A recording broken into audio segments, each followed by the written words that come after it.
Bueno, pues buenos días. Muchas gracias por la invitación que ha realizado la Asociación Española contra el Cáncer y estoy encantada de participar. Yo soy la doctora Pilar Giraldo Castellano, soy hematóloga y he trabajado durante muchísimos años en el Hospital Miguel Servet y actualmente estoy atendiendo pacientes hematológicos en el Hospital Quirón Salud y además pues tengo el honor de presidir una fundación, que es la Fundación Española para el Estudio y Terapéutica de la Enfermedad de Gaucher y otras lisosomales, y la Fundación para el Estudio de la Hematología y Hemoterapia en Aragón. Colaboro asiduamente con la Asociación de Pacientes con Enfermedades Hematológicas Raras en Aragón y vamos a hablar de una entidad que son los síndromes mielodisplásicos, que a lo mejor es una entidad poco conocida, pero que tiene un interés muy particular y querría comentar con ustedes aspectos que son de destacar. Es una enfermedad maligna, es una enfermedad neoplásica. Lo que ocurre es que tenemos que pensar en otro concepto diferente de lo que es un tumor sólido que puede afectar al riñón, al hígado, al colon. En este caso, el problema lo tenemos a nivel de la médula ósea. ¿Qué es la médula ósea? Pues la médula ósea es el tejido que tenemos en el interior de los huesos y es donde se está fabricando de forma constante las células de la sangre. Recordar un poquito la distribución de la médula ósea. Esa médula ósea roja es la que nos interesa, es roja la que fabrica la sangre, y en amarillo estaría representado lo que es la grasa. En el niño, esta médula ósea ocupa el interior de todos los huesos del esqueleto. En el adulto, sin embargo, esa médula ósea va quedando restringida a los huesos que están aquí coloreados en rojo en la figura, que son la columna vertebral, las costillas, el esternón y la parte proximal de los huesos largos. Es el lugar donde nosotros hacemos la exploración de este tejido, haciendo bien un aspirado a nivel del esternón o a nivel de la parte superior del hueso ilíaco, lo que se llama cresta ilíaca, y al microscopio, mediante estos utensilios obtenemos ese material, y al microscopio vemos toda una superficie llena de células, que son las células que están fabricando la sangre, y unas zonas claras, que es la grasa. Muy bien, pues entonces, ¿qué pasa en el interior de esa médula ósea? Pues en el interior de esa médula ósea tiene lugar la fabricación de la sangre. De forma técnica se llama hematopoiesis, y es el hecho de que a partir de una única célula, o la célula madre aquí denominada célula hematopoyética, stem cell hematopoyética en inglés, pues a partir de una única célula que se va transformando y dividiendo según una serie de estímulos en los que está sumergida esa médula ósea, va a dar lugar a la fabricación de diferentes elementos sanguíneos, como los glóbulos rojos, las plaquetas y los glóbulos blancos. Estamos en una fase de fabricación constante, con una producción billonaria, más de 400.000 millones de células sanguíneas al día, pero esta célula madre es escasa. Dentro de la médula ósea solamente hay entre 11.000 y 22.000 en cada individuo, y son células que no se reproducen, son células que mantienen la estabilidad del genoma por esta situación. ¿Qué pasa si esta célula madre se daña? Que es lo que nos va a ser el contenido de la charla de hoy.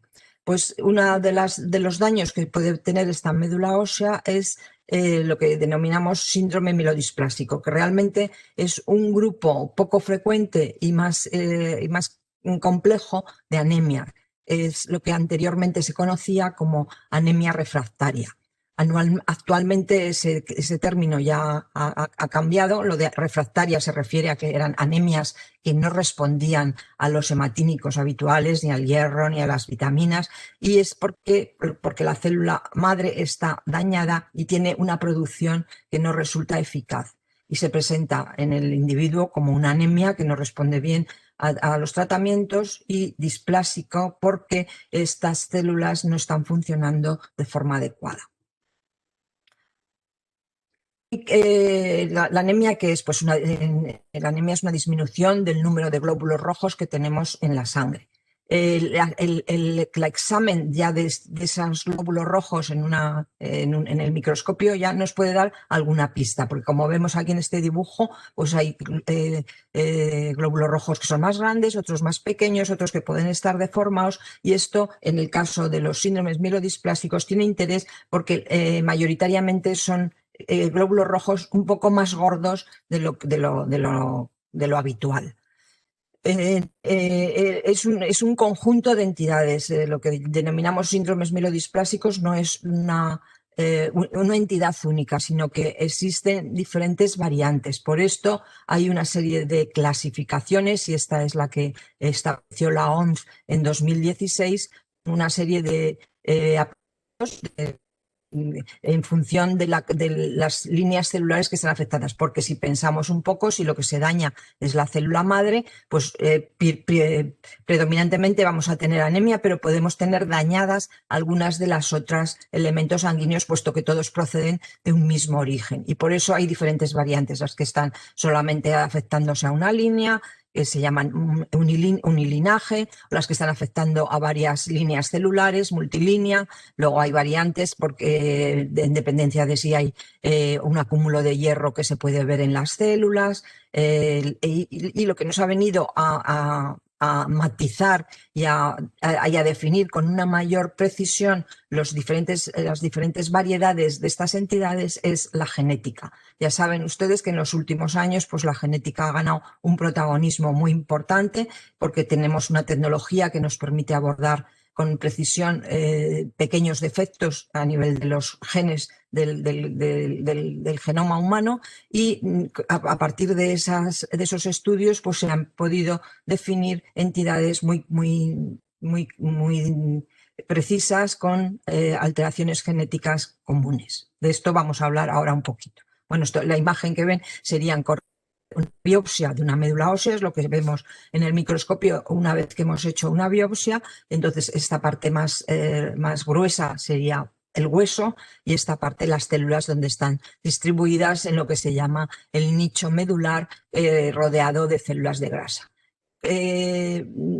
Habitualmente los pacientes que tienen un síndrome mielodisplásico tienen una médula con muchas células, es una médula muy rica. Si esta imagen, como nos dice el texto, corresponde a un varón, a un paciente de 70 años, le correspondería tener como un 30% de células, y aquí vemos casi el 80% de células, hay muy poquita grasa.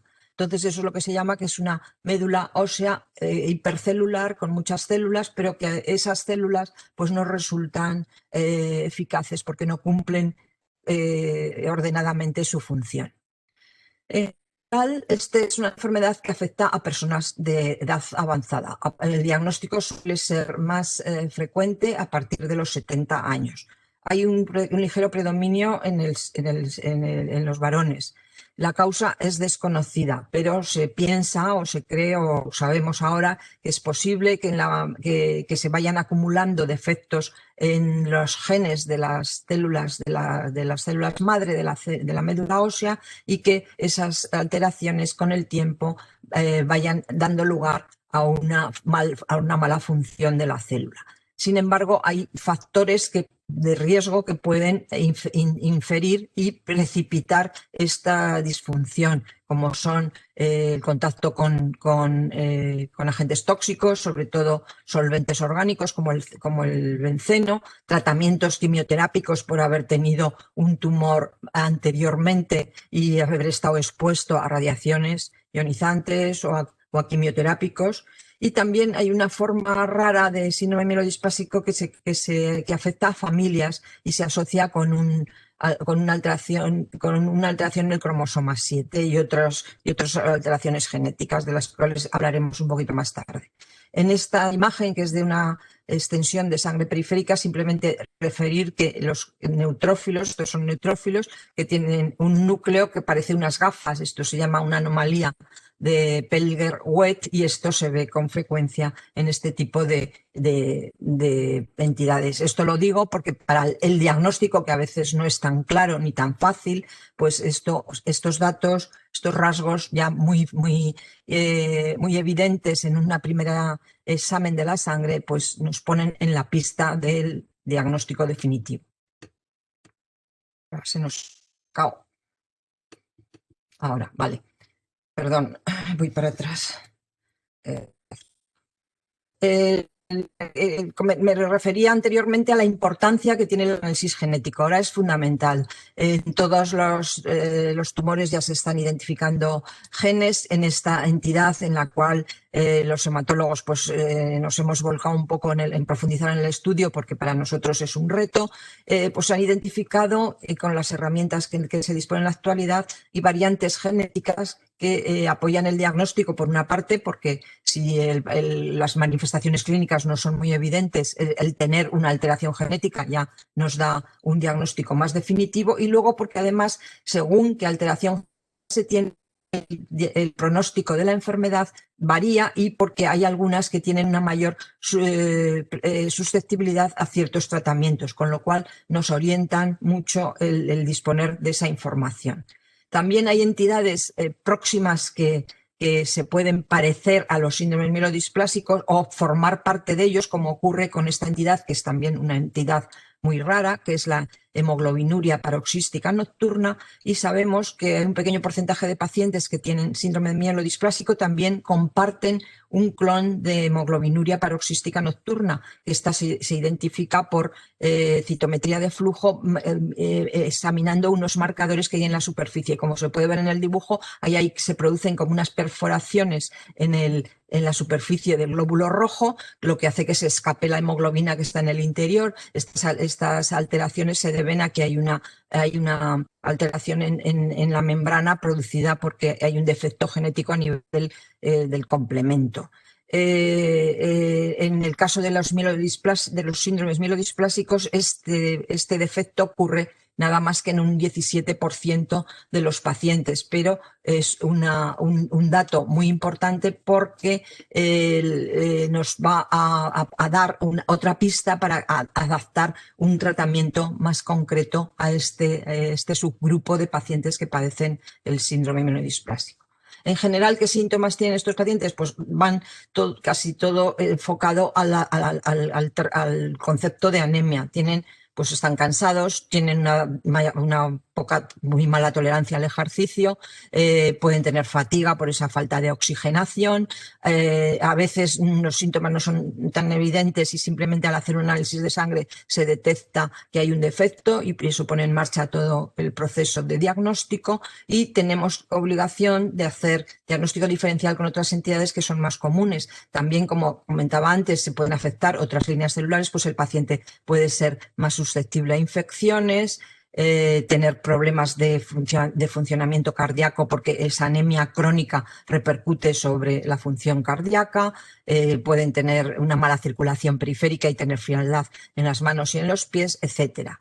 Debemos hacer un diagnóstico diferencial con otras entidades más comunes, como decía antes, que son la deficiencia de vitamínicos que afectan a la producción de sangre, como son la vitamina B12, el ácido fólico, infecciones crónicas como la infección por el virus de la inmunodeficiencia humana, problemas hepáticos crónicos, el abuso de alcohol o contacto con tratamientos mantenidos con fármacos que pueden ser que causar daño medular, como el metotrexato o la ciatioprina. También otra entidad que puede ser parecida y que también está en un 10% de los pacientes con mielodisplasia está presente, y es todo lo contrario. En vez de ser una médula ósea muy rica en células, es una médula ósea muy pobre en células. Esto es lo que denominamos nosotros aplasia. Hay una escasa producción de células sanguíneas, y el diagnóstico diferencial con los síndromes mielodisplásicos siempre estamos obligados a hacerlo, porque pueden ser entidades parecidas y de diferente forma de tratamiento. ¿Qué pruebas se han de realizar en los síndromes mielodisplásicos? Bueno, pues una valoración general del paciente, por supuesto, por su historia clínica, examen físico, nuestra herramienta fundamental para los hematólogos, el examen de sangre periférica y el de médula ósea, para ver todas estas características morfológicas que hemos comentado, analizar por citometría de flujo las células y hacer el análisis genético para identificar variantes que puedan ayudarnos a precisar cuál es la variante de síndrome mielodisplásico que existe. En muchos aspectos, el padecer estos síndromes mielodisplásicos es como una fase previa al desarrollo de una temida enfermedad que es la leucemia aguda mieloblástica. Hay un porcentaje importante de pacientes que partiendo de un síndrome mielodisplásico llegan a desarrollar una leucemia aguda mieloblástica. Por esto y por otras razones, porque al ser un grupo heterogéneo de entidades requiere que tengamos una mayor personalización del caso en cada individuo, pues se han elaborado una serie de marcadores de índice, lo que se llama índices de puntuación pronóstica. El primero apareció ya en el año 1997 para ayudar a clasificar a los pacientes en su riesgo de transformación a leucemia aguda mieloblástica y en su riesgo de tener una esperanza de vida más limitada. En 2012, ya como ese enriquecimiento que hemos tenido con el estudio genético es una aportación muy importante, se desarrolló una versión más actualizada del IPSS, que es el IPSS-R, en el que las anomalías citogenéticas ya estaban mucho más presentes. En estos índices que se valora pues, el sexo, la edad, las alteraciones genéticas, el porcentaje de esas células blásticas, células madre, células madres anormales en la médula ósea, el recuento absoluto de plaquetas y de neutrófilos en sangre periférica, los niveles de hemoglobina. Con estos datos se han hecho cinco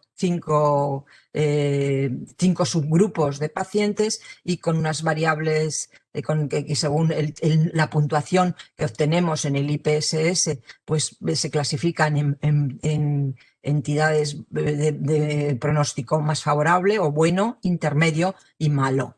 Entonces, en función de la puntuación, que está de 0 para intermedio, que se subdivide en 1 y 2, 0,5 a 1, y más de 2,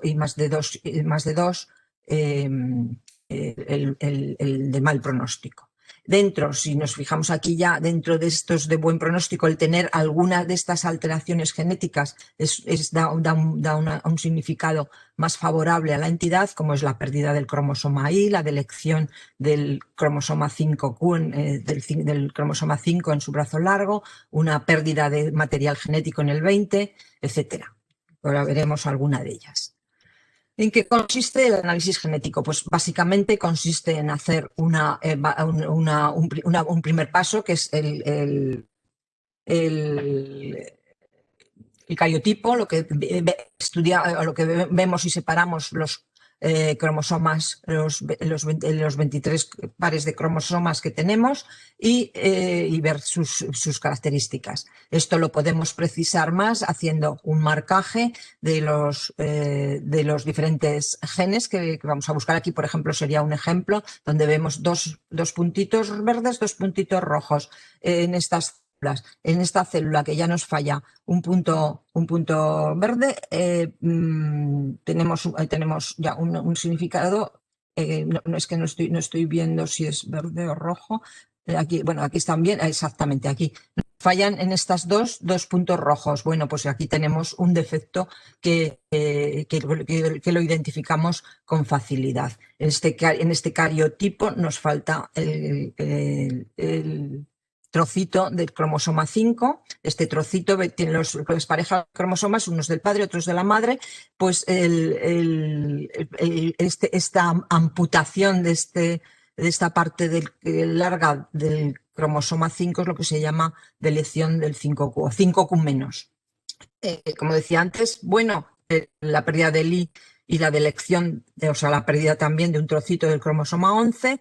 o del cromosoma 5, intermedio otras pérdidas a nivel del 7, del 8, del 19 o del 17, y malos pues tener falta de un cromosoma 7 o del 3 y muy malo cariotipos complejos en las que se mezclan más de 3 anomalías de estas que están descritas. Como ejemplo también de alguna de estas alteraciones, por ejemplo esta, la del 5Q-, las células que fabrican las plaquetas en la médula ósea aparecen grandes, displásicas y con un doble núcleo.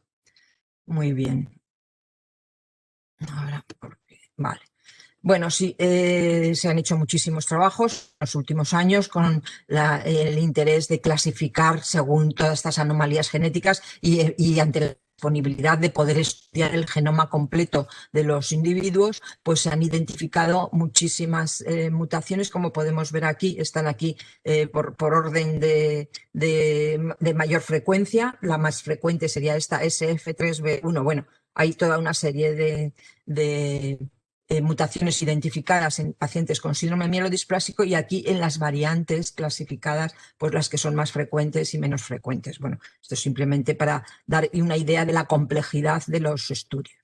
Y recientemente, a partir desde hace 5 años, se habla de una alteración que se llama la hematopoiesis clonal de potencial indeterminado, que en siglas se llama CHIP, y esto nos quiere decir nada más que si analizamos a los individuos normales, esto es parte del estudio del genoma humano, pues encontramos que se pueden tener anomalías genéticas a nivel de las células del organismo, pero sin tener que tener una enfermedad por ello. Pero según va pasando el tiempo, esas alteraciones genéticas se pueden ir acumulando. Y en la hipótesis que en estos momentos se baraja como más importante es que el cáncer surge como consecuencia del acúmulo de esas múltiples mutaciones que van apareciendo con el paso de los años. En los recién nacidos, diríamos, se puede encontrar hasta una mutación,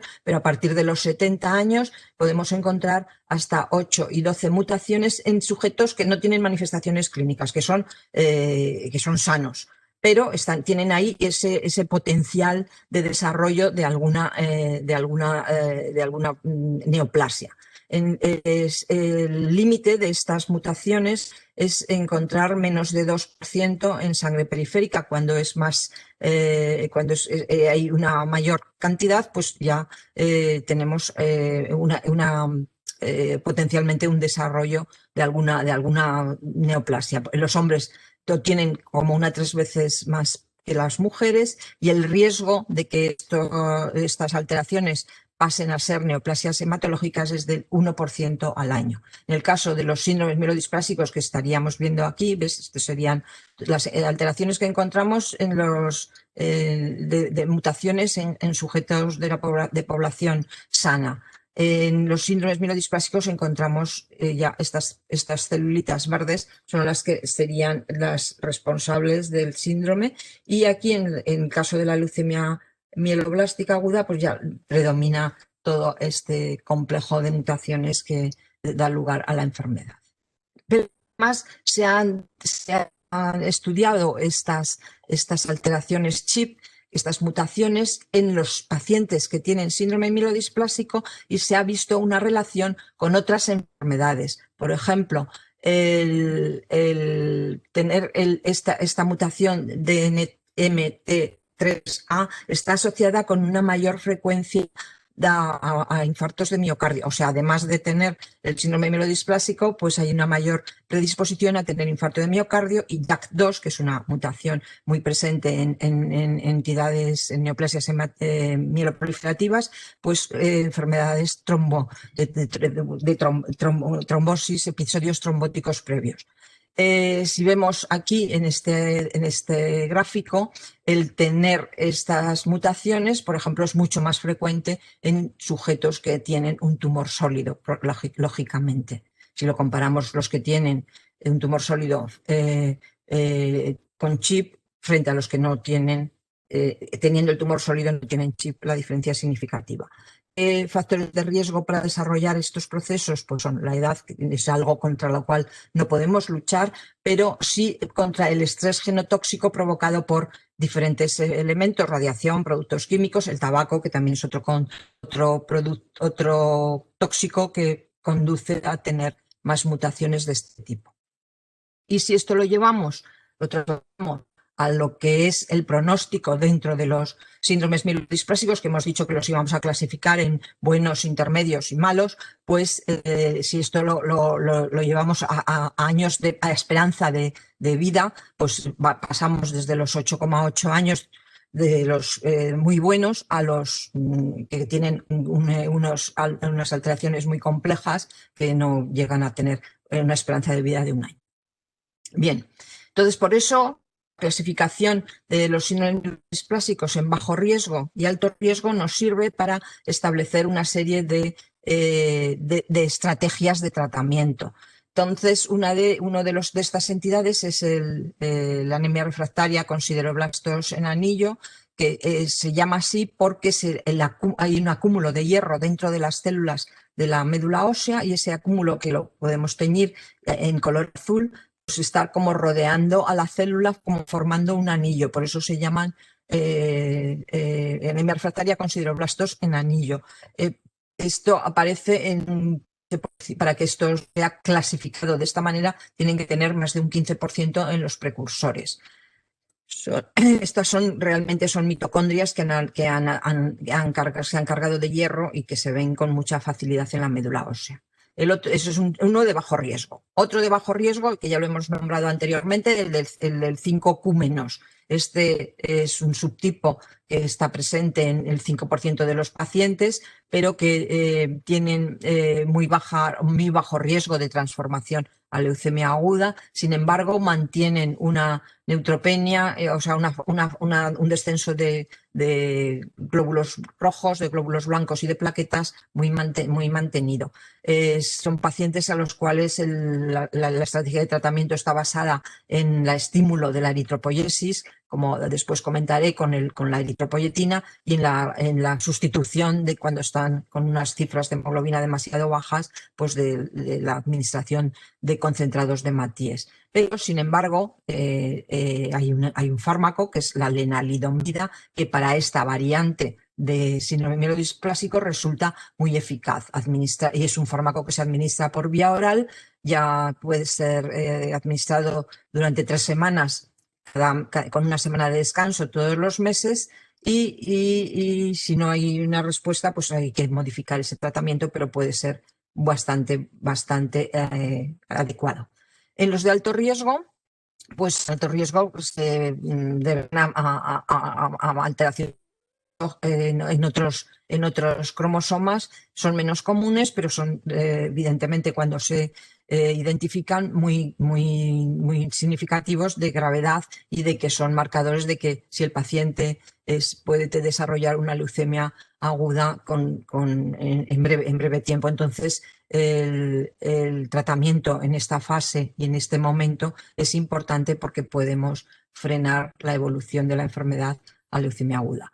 Y aparte, también podemos considerar aquellos síndromes mielodisplásicos secundarios a que han sido pacientes tratados por otro motivo, por otra neoplasia, y esos tratamientos quimioterápicos han favorecido el daño de la célula madre. Entonces, estos síndromes mielodisplásicos secundarios no son excesivamente frecuentes, pero cuando aparecen, pues tienen un pronóstico menos bueno o más desfavorable que los que no son secundarios al tratamiento quimioterápico. Tienen anomalías cromosómicas múltiples, pero casi siempre están involucradas lesiones en el cromosoma 11. Los fármacos más dañinos, o los quimioterápicos que tienen mayor riesgo, son los inhibidores del etopósido, de la topoisomerasa, el etopósido y los alquilantes. El plan, como a estos pacientes? Bueno, pues son entidades complejas, es decir, no tenemos un tratamiento único para todos que sea eficaz, eso que quisiéramos, pero no existe esa posibilidad y ni hay tratamientos curativos aparte del trasplante que después comentaré. Pero tenemos a nuestra disposición toda una serie de aproximaciones terapéuticas y de desarrollos de fármacos nuevos que han venido a ayudar y a abrir puertas que antes no teníamos nada más que la posibilidad de hacer transfusiones de sangre. Entonces, descubrimientos importantes desde 1997, en que se hizo la primera clasificación, pues ya vemos que en el 2004 se aprueba un fármaco que ha sido muy importante para los pacientes como la azacitidina, la que es conocida como Vidaza. En 2005 se aprobó lenalidomida. En 2006 se aprobó decitabina, es decir, a partir del año 2000 todo es una escalada de fármacos y de técnicas que han permitido clasificar a los pacientes en función de su riesgo. Y las últimas aportaciones, y son de este año, es la aprobación de un fármaco nuevo, que es el luspatercept, que después comentaré, y la aprobación de otro fármaco que ya estaba en el mercado, pero que era intravenoso y se ha aprobado su formulación oral.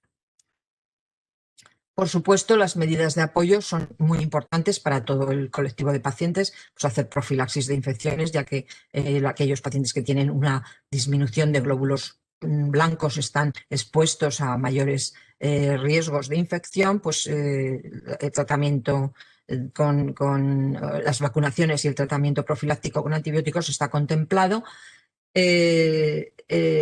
Sobre todo en aquellos que tienen una neutropenia muy grave, pues a lo mejor también hay que hacer profilaxis de infecciones por hongos y por virus. Y luego el fármaco que ha venido a ayudar mucho a algunos pacientes ha sido la eritropoyetina. ¿Qué es la eritropoyetina? Pues la eritropoyetina es una proteína que se fabrica en el riñón y que está que regula la fabricación de glóbulos rojos, es decir, en una situación en la que se produce anemia o hay una mayor demanda por un sangrado o por lo que sea, el riñón se entera y da lugar a la fabricación de esta proteína, que la podemos determinar en sangre, y esta proteína va a la médula ósea y induce a la producción de glóbulos rojos. Esto ha sido utilizado de forma no legal por algunos deportistas que han utilizado la eritropoyetina como elemento de producir una mayor oxigenación de los tejidos. Este tratamiento, el objetivo es normalizar la cifra de hemoglobina por la producción de glóbulos rojos y mejorar la calidad de vida del paciente, porque un paciente que no tiene que estar sometiéndose a una situación de carencia de oxígeno periódicamente, pues es un paciente que está mejor.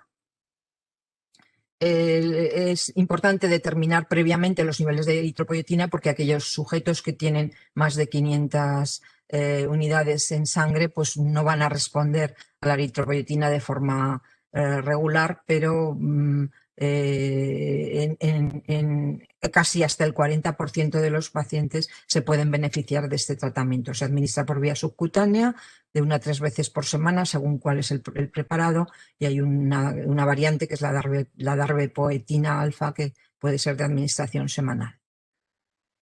A veces también la eritropoyetina la acompañamos de otros factores que estimulan la producción de células en la médula ósea, pero células de glóbulos blancos, como es el filgastrin.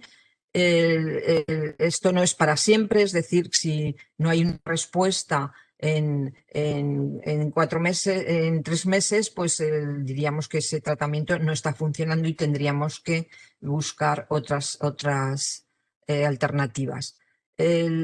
El hecho de que el paciente que recibe muchas transfusiones, pues lamentablemente corregimos la anemia, mejoramos la oxigenación, pero vamos acumulando hierro, porque en cada transfusión ese hierro que se administra, el organismo no tiene forma de eliminarlo y lo va acumulando.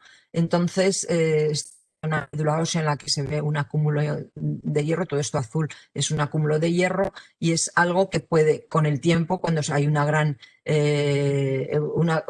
gran acúmulo, y lo vamos midiendo analizando los niveles de ferritina, que es la proteína que almacena el hierro en el organismo, en sangre. Si los niveles son superiores a 2000 tendremos un problema ya importante, porque ese hierro almacenado en hígado, en corazón y en médula ósea no lo podemos eliminar. Para eso existen unos tratamientos que se llaman quelantes, que lo que hacen es aclarar el depósito de hierro en los tejidos, y que se administra de forma continua cuando el paciente está sometido a esas transfusiones repetidas.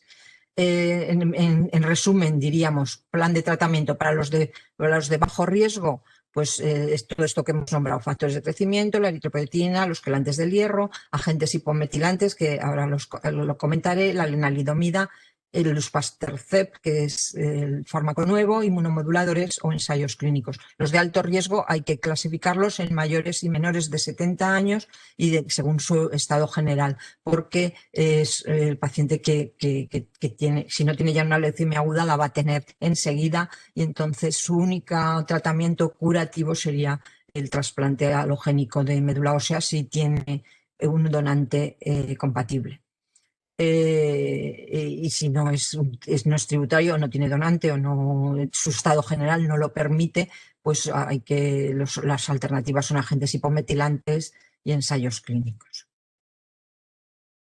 Son los agentes hipometilantes. Los agentes hipometilantes son esos fármacos que se han desarrollado para modular, para mejorar la fabricación de la sangre a nivel de la médula ósea, y el primero que se identificó fue la azacitidina, la vidaza, que se administra de forma subcutánea o intravenosa, bien en esta pauta de lunes a domingo, cada mes, o bien en pauta de descanso fin de semana, entonces el lunes a viernes y lunes y martes, cada 28 días. El otro agente hipometilante es la decitabina, que es un derivado diferente de azacitidina, que también tiene el mismo mecanismo de acción y que puede ser intravenoso, y recientemente se ha autorizado la administración oral. Estos fármacos, si hay una respuesta, se va a producir en torno a los 3 meses. Si fracasa, pues por más tiempo que lo mantengamos, probablemente no tengamos una buena respuesta.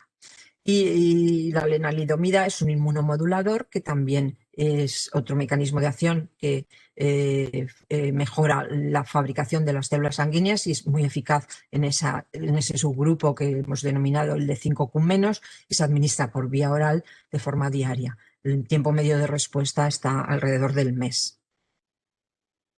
En los de alto riesgo, como comentaba, los pacientes jóvenes o de menor edad con ninguna morbilidad, buen estado general y un apoyo psicosocial adecuado, pues tienen donante, pues terapia de inducción de tipo de leucemia aguda, y si hay una buena respuesta, considerar la opción del trasplante alogénico. En los que no son buenos candidatos para hacer un tratamiento intensivo de quimioterapia, pues ahí tenemos que recurrir a los otros agentes que ya hemos comentado, los agentes hipometilantes, la azacitidina y la decitabina, y el mecanismo del trasplante pues se considera como único tratamiento curativo para los mielodisplásicos. Es un procedimiento complejo que exige disponer de una unidad de trasplante, porque todo el manejo del trasplante y del post-trasplante requiere de personal especializado, y que son pacientes dentro de ese colectivo pues de mayor riesgo que otros grupos de enfermos hematológicos. Agentes. Bueno, pues los nuevos agentes, que son de este año 2020, está el que ha sido ya autorizado y aceptado por la FDA, por el organismo regulador de Estados Unidos, es el luspatercept, que ha demostrado su eficaz en los pacientes frente a placebo en los estudios clínicos. La diferencia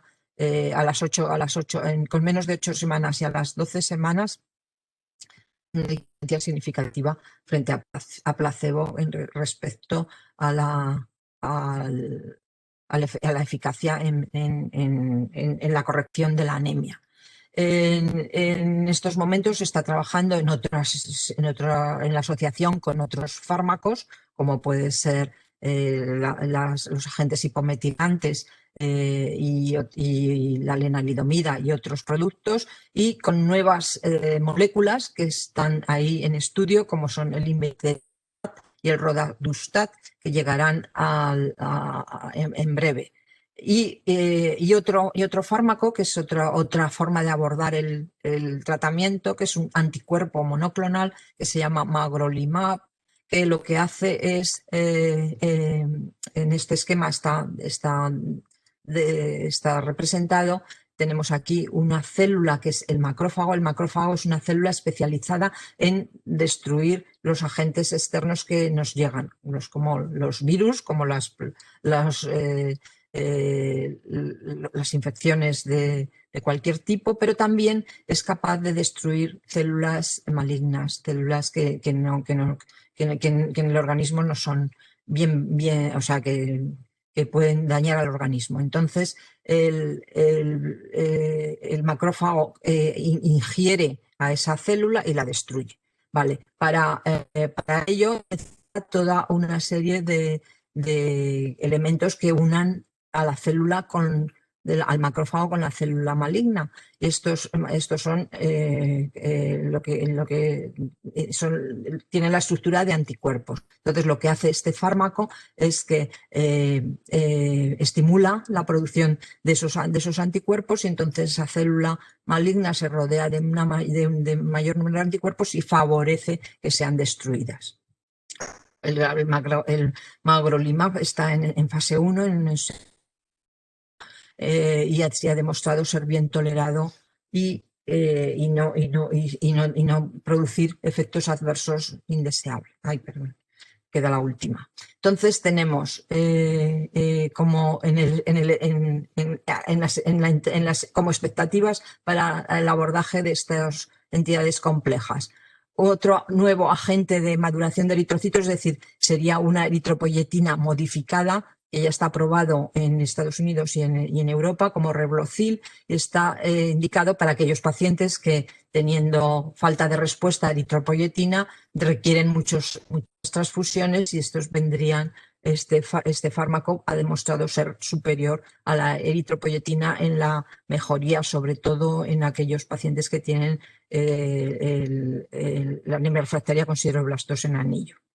El roxadustat es otro agente distinto y que lo que hace es actuar sobre los precursores de las células que fabrican la eritropoyetina en el organismo. Entonces, aumenta la producción de glóbulos rojos, manteniendo los niveles de eritropoyetina en rango normal. Ya ha sido probado en pacientes con insuficiencia renal crónica, que los pacientes con insuficiencia renal crónica producen menos eritropoyetina y suelen tener anemia, y entonces se ha demostrado ya su eficacia, y está en ensayo para ver si se puede aplicar a los pacientes con mielodisplasia. Y finalmente el imetelstat, que se une con gran afinidad a la región de la telomerasa, es una inhibición competitiva, y entonces hace que las células no funcionen con normalidad. Entonces esto está en estudio y nada más. Y por mi parte nada más. Ya sé que es un tema un poco complejo, pero bueno, aquí tienen mi correo electrónico por si me quieren hacer alguna pregunta, y muchas gracias por la atención y espero que le haya servido de interés y de información. Gracias.